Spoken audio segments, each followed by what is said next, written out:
ہے سب سے جدا آپ کی شان خدیجہ، ہے سب سے جدا آپ کی شان خدیجہ، ہیں آپ محمد کی دل و جان خدیجہ۔ اعوذ باللہ من الشیطان الرجیم، بسم اللہ الرحمن الرحیم۔ محترم ناظرین السلام علیکم۔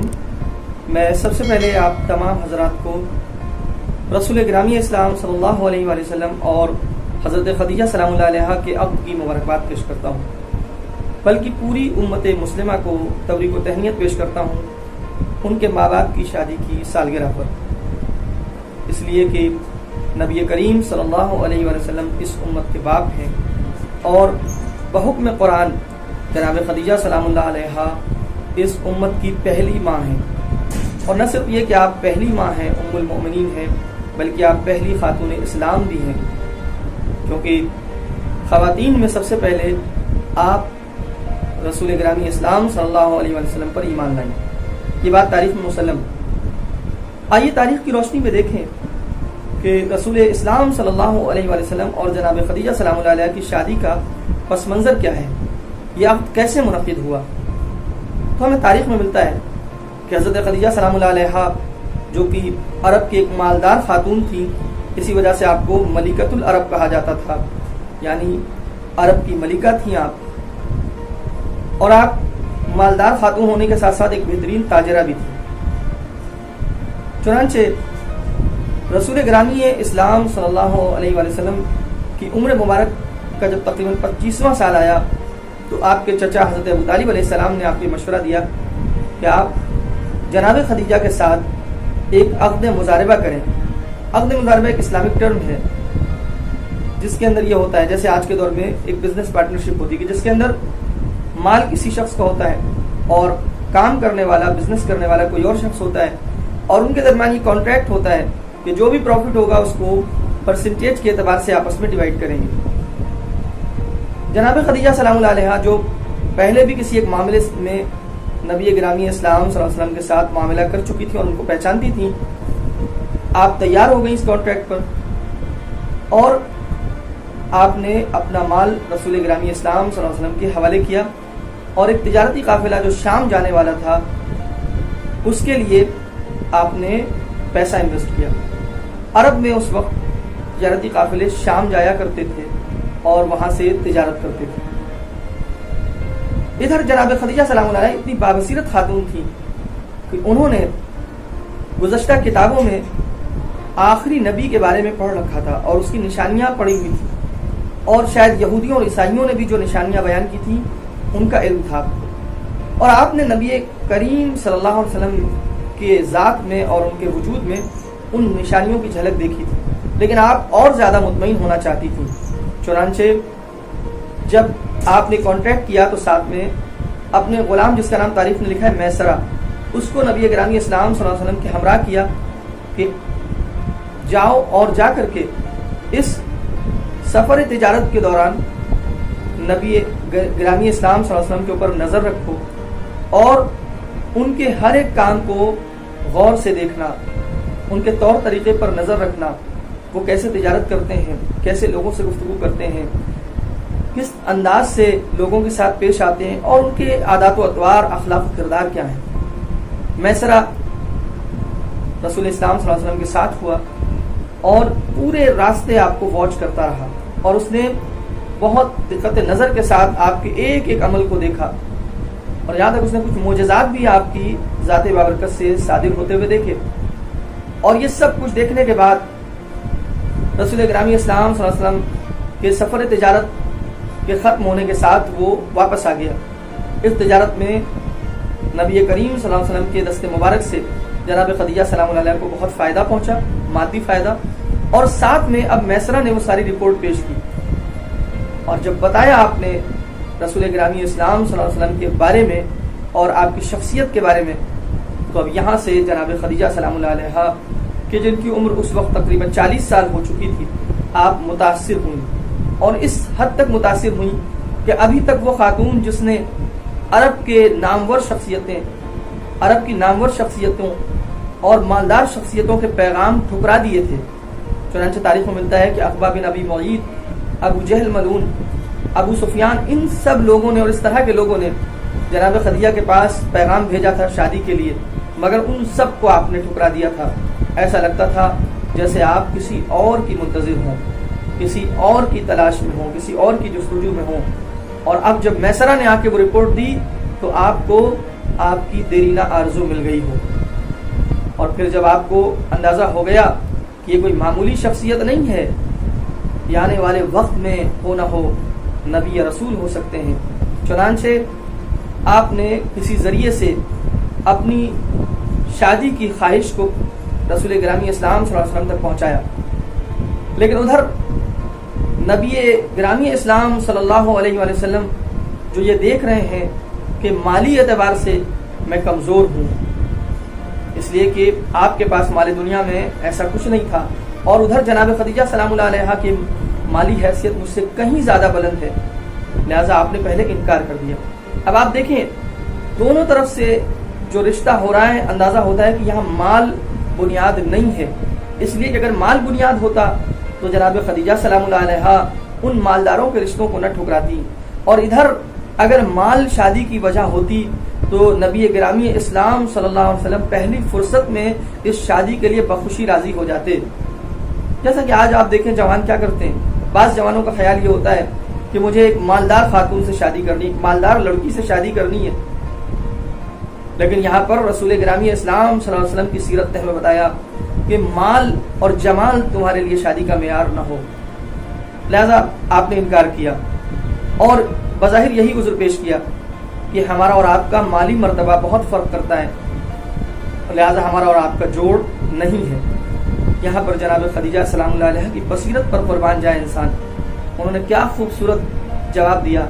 آپ نے فرمایا کہ اگر کوئی خاتون خود اپنی جان کو، یعنی اپنی جان کا نذرانہ آپ کی خدمت میں پیش کرنا چاہتی ہو اور اپنے مال کو آپ کے قدموں میں نچھاور کرنا چاہتی ہو تو آپ کو کس بات کا انکار.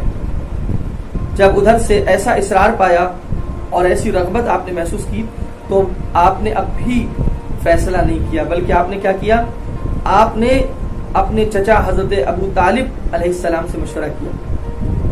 ادھر اپنی خواہش کو ظاہر کرنے سے پہلے جناب خدیجہ سلام اللہ علیہ نے بھی اپنے چچا، جیسا کہ تاریخ میں ملتا ہے کہ ان کے چچا ورقہ بن نوفل، ان سے انہوں نے مشورہ کیا تھا. تو دیکھیں بڑوں کا مشورہ کس قدر اہم ہے کہ شادی کے لیے نہ مادیت معیار ہے، نہ مال معیار ہے، اور ساتھ میں بڑوں کا مشورہ. میں عرض کروں گا انشاءاللہ آخر میں چند پیغامات اپنے نوجوان بھائیوں کے لیے اور اپنے نوجوانوں کے لیے کہ جب شادی کریں تو ان کے لیے کیا چیزیں پیش نظر ہونی چاہیے، یعنی وہ معیارات جو ہمیں اس شادی سے سمجھ میں آتے ہیں اور اس وقت سے سمجھ میں آتے ہیں. میں چند باتیں عرض کروں گا انشاءاللہ آخر میں. لہذا اب کیا ہوا نتیجہ کہ ادھر جناب ابو طالب سے مشورہ ہوا، ادھر جناب ورقہ سے مشورہ ہوا، اور پھر اب جناب ابو طالب نے بھی جب مثبت جواب دیا تو جناب ابو طالب علیہ السلام اپنے بھتیجے کا رشتہ جناب خدیجہ کے گھر لے کے گئے، اور تاریخ کے مطابق آپ نے خواستگاری کی، آپ نے پیغام دیا، اور اس کے بعد عقد بھی آپ نے پڑھا. اور وہ خطبہ تاریخ میں موجود ہے کہ جو آپ نے جناب خدیجہ سلام اللہ علیہ اور رسول خدا صلی اللہ علیہ وسلم کے عقد کے وقت پڑھا تھا. اور یہ خطبہ نہ صرف شیعہ کتب میں موجود ہے بلکہ اہل سنت حضرات کی کتابوں میں بھی موجود ہے. اور اس خطبے سے اس بات کا بھی باقاعدہ اندازہ ہوتا ہے کہ پہلی بات نعوذ باللہ وہ الزام جو کچھ منافقین نے جناب ابو طالب علیہ السلام کے اوپر لگایا ہے کہ آپ نعوذ باللہ خاکم بدہن کی کافر تھے. اگر کافر ہوتے تو کیسے رسول اسلام صلی اللہ علیہ وسلم کا عقد پڑھتے؟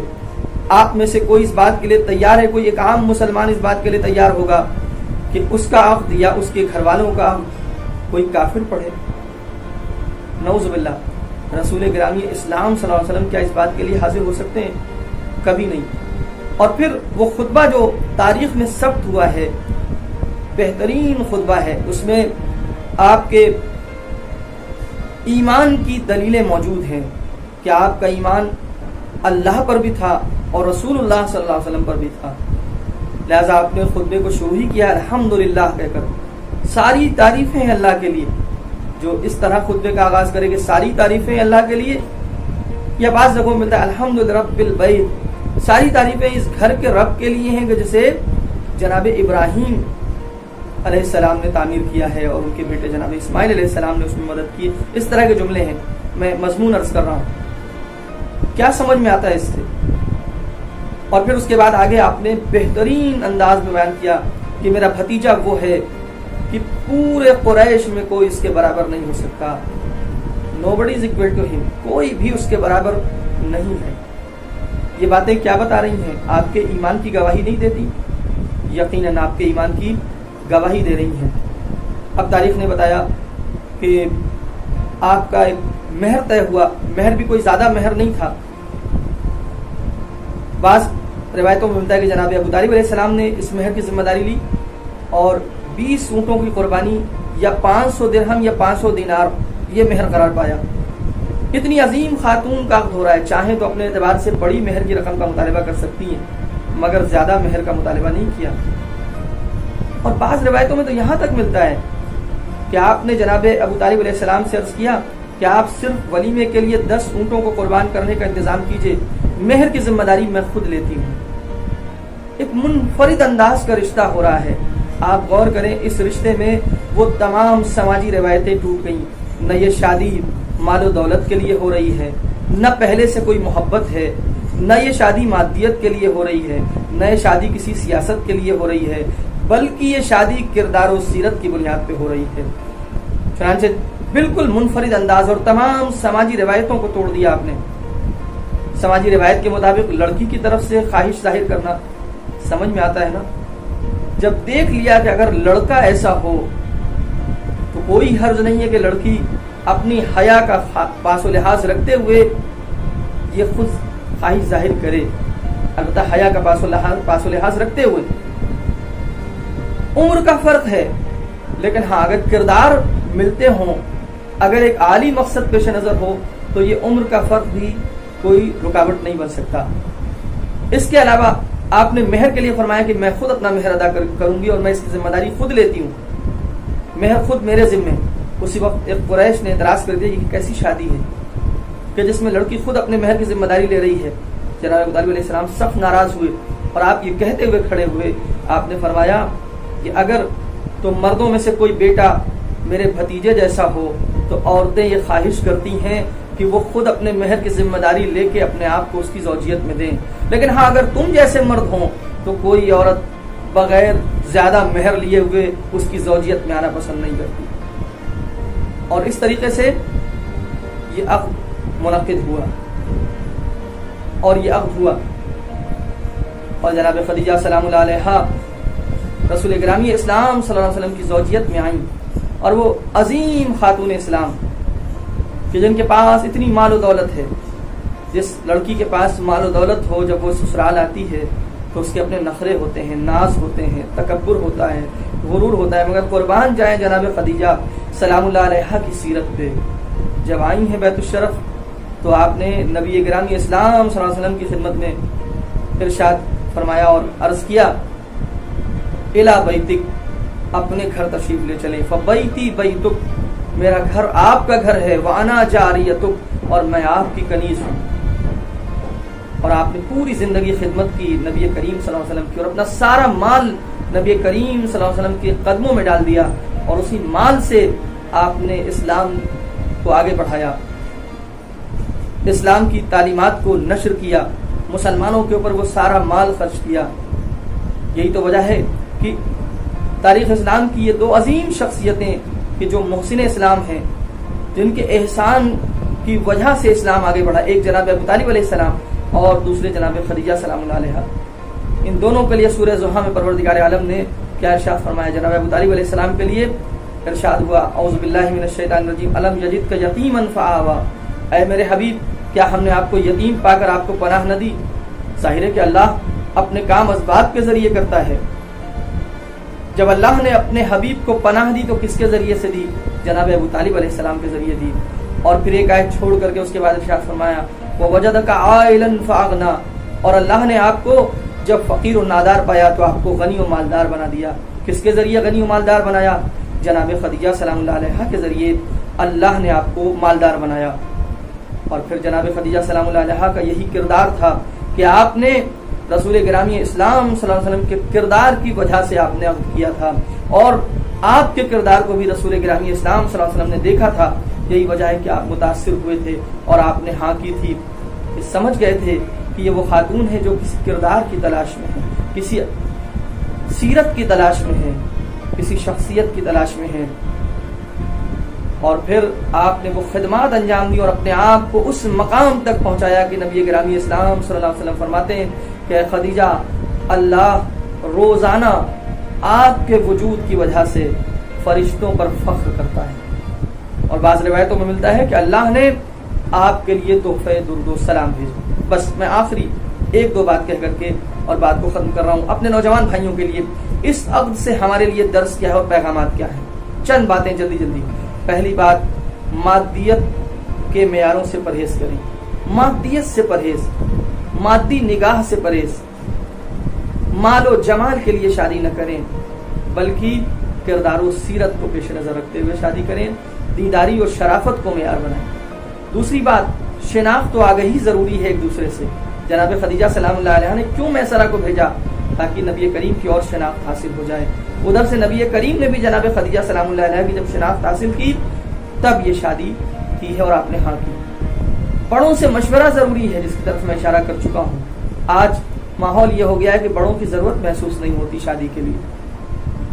تجملات سے پرہیز کیا جائے شادی میں. جناب خدیجہ سلام اللہ علیہ چاہتی تو اتنی مال و دولت تھی، ایک بہترین عالیشان شادی کا انتظام کرواتی، لیکن نہیں. تجملات سے پرہیز کیا، فضول خرچیوں سے پرہیز کیا، دکھاوے سے پرہیز کیا، شعاف سے پرہیز کیا، زیادہ مہر سے پرہیز. یہ ہماری خواہران کے لیے زیادہ مہر کا مطالبہ نہ کریں. ہیں اس سلسلے میں روایتیں اور بھی ہیں مگر وقت نہیں ہے ان کو بیان کرنے کا. اور آخری بات، جب مشترک زندگی تشکیل پائے تو ایک دوسرے کے لیے متواضع رہیں، ایک دوسرے کے لیے ڈاؤن ٹو ارتھ رہیں، ایک دوسرے کے لیے سیکریفائس کا جذبہ رکھیں. اگر یہ جذبہ ہوگا تو زندگی خوشگوار ہوگی. میں دعا کرتا ہوں پروردگار عالم سے اس عقد بابرکت کے طفیل میں پروردگار جتنے بھی نوجوان ہماری قوم کے شادی شدہ ہیں پروردگار ان کی زندگیوں کو خوشحال بنا دے. اور جو نوجوان ابھی رشتے ازدواج سے منسلک نہیں ہو سکے پروردگار ان تمام نوجوانوں کے لیے اس عقد کے صدقے میں اور اس تاریخ کے صدقے میں ان کی شادی کے اسباب جلد سے جلد مہیا فرما. وآخر دعوانا الحمدللہ رب العالمین. والسلام علیکم ورحمۃ اللہ وبرکاتہ.